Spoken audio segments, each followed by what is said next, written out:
ട്രംപിന്റെ തീരുവ പ്രഖ്യാപനം കുടുക്കിയിരിക്കുന്നത് അമേരിക്കക്കാരെയാണ്. ലോകത്തിനു മേൽ ട്രംപ് രണ്ടാമതും അധികാരമേറ്റ ശേഷം ആദ്യം നടത്തിയ ആക്രമണം സാമ്പത്തിക യുദ്ധമായിരുന്നു. തീരുവ പ്രഖ്യാപനം ഇന്ത്യ ഉൾപ്പെടെയുള്ള രാഷ്ട്രങ്ങളെ വലിയ രീതിയിൽ ആശങ്കയിലാക്കിയിരുന്നു. ഇപ്പോഴും ആ ഭീഷണി തുടരുകയാണ്. എന്നാൽ അമേരിക്കൻ ഭരണകൂടം നടപ്പാക്കിയ ഇറക്കുമതി തീരുവകളുടെ യഥാർത്ഥ സാമ്പത്തിക ഭാരം കൂടുതൽ ബാധിച്ചത് അമേരിക്കൻ പൗരന്മാരെയാണ് എന്ന് പഠനം ചൂണ്ടിക്കാട്ടുന്നു. ജർമ്മനിയിലെ കീൽ ഇൻസ്റ്റിറ്റ്യൂട്ട് ഓഫ് വേൾഡ് എക്കണോമിക് നടത്തിയ പഠനത്തിലാണ് ഇക്കാര്യങ്ങൾ വ്യക്തമാക്കുന്നത്. ഇന്ത്യ ഉൾപ്പെടെയുള്ള രാജ്യങ്ങൾക്ക് മേൽ 50% വരെ ഇറക്കുമതി തീരുവ ചുമത്തിയത് വരുമാനത്തിൽ വൻ വർധനയുണ്ടാക്കിയെന്നാണ് ട്രംപ് ഭരണകൂടം അവകാശപ്പെട്ടുകൊണ്ടിരിക്കുന്നത്. ജർമ്മനിയിലെ കീൽ ഇൻസ്റ്റിറ്റ്യൂട്ട് ഓഫ് വേൾഡ് എക്കണോമി നടത്തിയ പഠനത്തിൽ പറയുന്നത് പക്ഷേ വ്യത്യസ്തമായ കാര്യങ്ങളാണ്. തീരുവ മൂലമുണ്ടായ അധിക ചെലവിന്റെ 96% അമേരിക്കൻ ഉപഭോക്താക്കൾ വഹിക്കുന്നു എന്നതാണ് അവരുടെ പഠനത്തിൽ കണ്ടെത്തിയിരിക്കുന്നത്. വിദേശ കയറ്റുമതിക്കാർക്ക് വെറും 4% ബാധ്യത മാത്രമാണ് ഇപ്പോൾ വന്നിട്ടുള്ളത് എന്നതാണ് ഈ പഠനം വ്യക്തമാക്കുന്നത്. ഉൽപ്പന്നങ്ങളുടെ വില കുറച്ച് തീരുവയുടെ ആഘാതം ലഘൂകരിക്കാൻ കയറ്റുമതിക്കാർ തയ്യാറാകാത്തതാണ് പ്രധാന കാരണമെന്ന് ചൂണ്ടിക്കാണിക്കപ്പെടുന്നു. കസ്റ്റംസ് വരുമാനത്തിൽ വലിയ വർധനയുണ്ടായതായി ഭരണകൂടം അവകാശപ്പെടുന്നുണ്ടെങ്കിലും ഈ തുക യഥാർത്ഥത്തിൽ അമേരിക്കൻ ജനതയുടെ പോക്കറ്റിൽ നിന്നാണ് ഈടാക്കുന്നതെന്നാണ് ഈ പഠനം ചൂണ്ടിക്കാണിക്കുന്നത്. ആ പഠനത്തിലൂടെ വെളിവാക്കപ്പെട്ടിരിക്കുന്നത്. ട്രംപിന്റെ അവകാശവാദം എന്താണെന്ന് നോക്കാം. ഇന്ത്യ ഉൾപ്പെടെയുള്ള രാജ്യങ്ങൾക്ക് മേൽ 50% വരെ ഇറക്കുമതി തീരുവ ചുമത്തിയത് വരുമാനത്തിൽ വൻ വർധനയുണ്ടാക്കിയെന്നതാണ് ട്രംപിന്റെ അവകാശവാദം.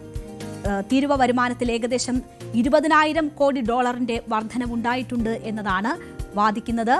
എന്നാൽ ഈ $20,000 കോടി വിദേശ കയറ്റുമതിക്കാരിൽ നിന്നുള്ള ലാഭമല്ല, അമേരിക്കൻ ഉപഭോക്താക്കളിൽ നിന്ന് അധികമായി ഈടാക്കിയ തുകയാണ് എന്നതാണ് ഈ പഠന റിപ്പോർട്ടിൽ പറയുന്നത്. തീരുവയിലെ ഓരോ ശതമാനവും വർധനയും വിപണിയിൽ എങ്ങനെ പ്രതിഫലിക്കുന്നു എന്നത് നോക്കിയാലേ നമുക്ക് ഈ കാര്യങ്ങൾ വ്യക്തമാവുകയുള്ളൂ.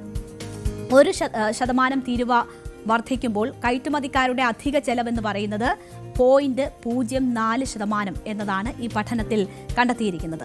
ഉപഭോക്താക്കളുടെ അധിക ചെലവ് അതേസമയം 0.96%.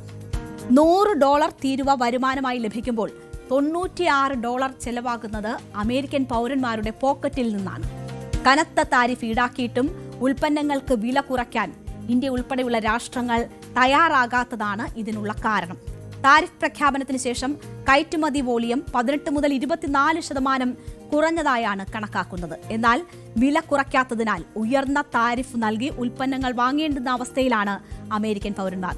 കയറ്റുമതിയുടെ അളവ് കുറച്ചുകൊണ്ട് അതേ വില നിലനിർത്തിക്കൊണ്ട് ആണ് ഈ പ്രശ്നം കയറ്റുമതിക്കാർ പരിഹരിക്കാൻ ശ്രമിക്കുന്നത്. പക്ഷേ അവരെ സംബന്ധിച്ച് നഷ്ടങ്ങളുണ്ട്. അവർക്ക് കയറ്റുമതി ചെയ്യുന്ന അളവിൽ കുറവ് വന്നിട്ടുണ്ട് എന്ന കാര്യം യാഥാർത്ഥ്യമാണ്. പക്ഷേ ഇപ്പോൾ അമേരിക്ക അമിതമായി ലഭിക്കുന്നു എന്ന് പറയുന്ന ഈ തുക എന്ന് പറയുന്നത് നമ്മളുടെ ഡിമാൻഡുള്ള പ്രോഡക്റ്റുകൾ വലിയ വില കൊടുത്ത് അമേരിക്കക്കാർ വാങ്ങുന്നു, അത് അവർക്ക് തന്നെ സർക്കാരിന് പണമായി കിട്ടുന്നു എന്ന സാഹചര്യമാണ് ഈ പഠനത്തിലൂടെ വ്യക്തമായിരിക്കുന്നത്. ഓസ്ട്രേലിയ, കാനഡ, യൂറോപ്യൻ യൂണിയൻ തുടങ്ങിയ രാജ്യങ്ങളിലേക്കും US-ലേക്കുമുള്ള ഇന്ത്യയുടെ കയറ്റുമതിയെക്കുറിച്ചാണ് പഠിച്ചാണ് ഈ റിപ്പോർട്ട് തയ്യാറാക്കിയത്. ഉൽപ്പന്നങ്ങളുടെ വില കുറച്ച് താരിഫിന്റെ 4% ബാധ്യത മാത്രമാണ് ആഗോള കയറ്റുമതിക്കാർ ഏറ്റെടുത്തിരിക്കുന്നത്. ബാക്കി മുഴുവൻ നികുതിയും നൽകിയത് US പൗരന്മാർ.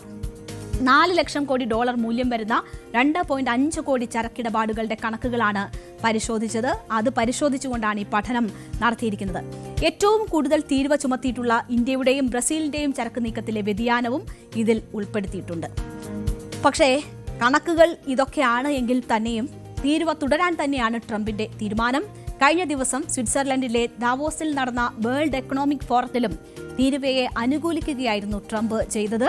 ട്രംപ് അത് വലിയ അവകാശവാദമായി തന്നെ ഈ പണമൊക്കെ തൻ്റെ നടപടികളിലൂടെ കൂടുതലായി അമേരിക്കയ്ക്ക് ലഭിക്കുന്നുണ്ട് എന്ന വീമ്പിളക്കുകയാണ് ട്രംപ് ചെയ്തുകൊണ്ടിരിക്കുന്നത്.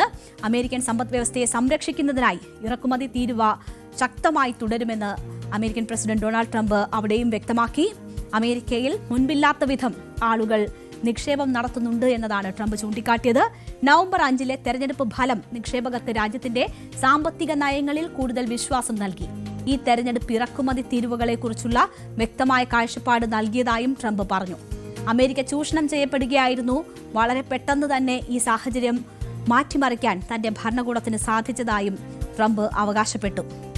തീരുവ ഏർപ്പെടുത്തിയതിലൂടെ മാത്രം ഇതുവരെ $600 ബില്യൺ അമേരിക്കയിലേക്ക് എത്തിയതായാണ് ട്രംപ് വെളിപ്പെടുത്തിയത്. ഈ വരുമാനം വരും വർഷങ്ങളിൽ ഇതിലും വലിയ തോതിൽ വർദ്ധിക്കും എന്ന പ്രതീക്ഷയാണ് ട്രംപ് പുലർത്തുന്നത്. വലിയ ആത്മവിശ്വാസമാണ് ഈ ഉയർത്തിയ താരിഫിലൂടെ അമേരിക്കയെ വലിയ രീതിയിൽ പുഷ്ടിപ്പെടുത്താമെന്ന ആത്മവിശ്വാസം ട്രംപ് ഇപ്പോഴും വെച്ചു പുലർത്തുന്നുണ്ട്. എന്തായാലും ഗ്രീൻലൻഡ് ഏറ്റെടുക്കാനുള്ള നീക്കത്തെ എതിർക്കുന്ന 8 യൂറോപ്യൻ രാജ്യങ്ങൾക്ക് മേൽ പ്രത്യേക തീരുവ ചുമത്തുന്നതിൽ നിന്നും ഡൊണാൾഡ് ട്രംപ് കഴിഞ്ഞ ദിവസം പിന്മാറിയിരുന്നു. 500% എന്ന തീരുവ ഭീഷണി ഒരു ഭാഗത്ത് ഇപ്പോഴും നിലനിൽക്കുന്നുണ്ട് ഇന്ത്യ ഉൾപ്പെടെയുള്ള രാഷ്ട്രങ്ങൾക്ക്. എന്തായാലും പഠനങ്ങൾ ട്രംപിന്റെ കണ്ണ് തുറപ്പിക്കട്ടെ എന്നതാണ് നമുക്ക് പറയാനുള്ളത്. സ്വന്തം പൗരന്മാരുടെ പണം പിരിച്ചാണ് താരിഫ് നയത്തെ ട്രംപ് ന്യായീകരിക്കുന്നത്, ട്രഷറി നിറയ്ക്കുന്നത്. എന്തായാലും താരിഫ് ഒഴിവാക്കാനും വ്യാപാര കരാർ യാഥാർത്ഥ്യമാകാനുമൊക്കെ ഈ പഠനം ഉപകരിക്കട്ടെ എന്ന് നമുക്ക് പ്രതീക്ഷിക്കാം. കൂടുതൽ വാർത്തകൾക്ക് news 18 Keralam YouTube channel subscribe ചെയ്യുക.